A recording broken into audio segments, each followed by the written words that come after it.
വീണ്ടും bitcoin crash ആയിട്ടുണ്ട്. ഇപ്പം നിൽക്കുന്ന ഏരിയ എന്ന് വെച്ചാൽ 60-700 ഈ റേഞ്ചിലാണ്. ഇപ്പം ബിറ്റ്കോയിന് ഓൾറെഡി $64,000 ആയിരുന്നു. ഇന്ന് രാവിലെയൊക്കെ ആകുമ്പോൾ $64,000 ഈ ഒരു ഏരിയ കടന്നെയാണ്.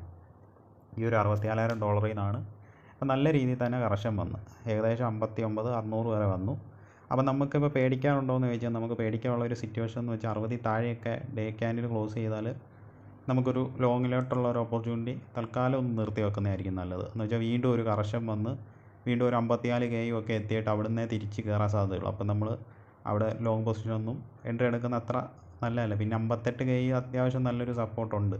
അപ്പോൾ അതും ഈ ഒരു സപ്പോർട്ട് ഇടിഞ്ഞു പോയാൽ ഇപ്പം ഡേ ക്യാൻഡിൽ 60 താഴെ പോയാൽ നമുക്കൊരു വീണ്ടും ഒരു ചെറിയൊരു ഡംപിലോട്ട് തന്നെ പ്രതീക്ഷിക്കാം. പിന്നെ ആൾട്ടോയിനിലൊക്കെ ട്രേഡ് എടുക്കുന്നവരാണെങ്കിൽ മസ്റ്റായിട്ട് ലിവറേജ് മാക്സിമം 2x 3x മാത്രം ഉപയോഗിക്കുക. അതെൻ്റെ ഒരു അഭിപ്രായമാണ്, നിങ്ങളുടെ ഇഷ്ടമാണ് അത് എത്ര ഉപയോഗിക്കണമെന്ന്. അപ്പം ആൾട്ടോയിന് ഇപ്പോൾ എൻട്രി എടുക്കാൻ പറ്റിയ സംഭവങ്ങളെന്ന് വെച്ചാൽ ARB ഉണ്ട്, മാറ്റിക്കുണ്ട്, ഇതൊക്കെ ഒന്ന് നോക്കി വെക്കാം. EOS പിന്നാണെങ്കിൽ നമ്മുടെ എതേറിയം തന്നെ. എതേറിയം ഇപ്പം 2,986 3000 താഴെ എത്തിയിട്ടുണ്ട്. 4,200 അത്ര റേഞ്ച് വരെ പോയതല്ലേ.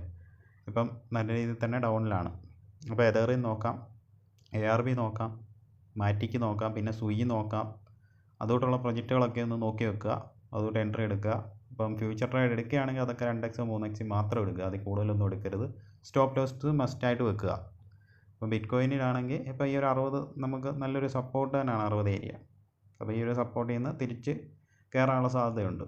ഓക്കെ, 75-80 ഒരു മൂവ്മെൻറ്റ് ഉണ്ടാവും. പക്ഷേ വീണ്ടും ഒരു കറക്ഷൻ വരാനും സാധ്യതകൾ കൂടുതലുണ്ട്. എന്ന് വെച്ചാൽ ഒരു ഹാൽവിങ് കഴിഞ്ഞതിന് ശേഷം ചിലപ്പോൾ ഒരു കറക്ഷൻ വരും. അത് എങ്ങനെ വേണമെങ്കിലും വെയിൽ തീരുമാനിക്കുന്ന പോലെയാണ് മാർക്കറ്റ്. അപ്പം നമ്മളല്ലേ സ്വപ്നം കാണുന്ന പോലെ ഒന്നും നടക്കണമെന്നൊന്നുമില്ല. എന്ന് വെച്ചാൽ നമ്മളൊരിക്കലും പ്രതീക്ഷിക്കാതാണ് ബിറ്റ്കോയിൻ നല്ല രീതിയിൽ പമ്പായത്. പക്ഷേ ബിറ്റ്കോയിനെ എപ്പോഴും നമുക്ക് ട്രസ്റ്റ് ചെയ്യാം.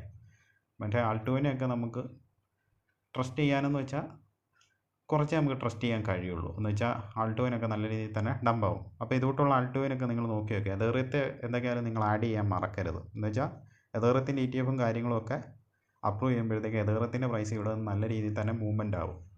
ഓക്കെ, അപ്പോൾ എതേറിയത്തെ ആഡ് ചെയ്യുക. എതേറിയത്തെ സ്പോട്ടിലായാലും എല്ലാം മേടിച്ചിട്ടാൽ മതി. നിങ്ങൾക്ക് ഇഷ്ടമുള്ള കോയിനുകൾ ഇപ്പോൾ സ്പോട്ടിൽ മേടിച്ചിടാം. ഫ്യൂച്ചർ മേടിക്കണമെന്ന് ഒരിക്കലും പറയില്ല. ഫ്യൂച്ചർ എന്തൊക്കെയായാലും നല്ല രീതിയിൽ റിസ്ക് തന്നെയാണ്.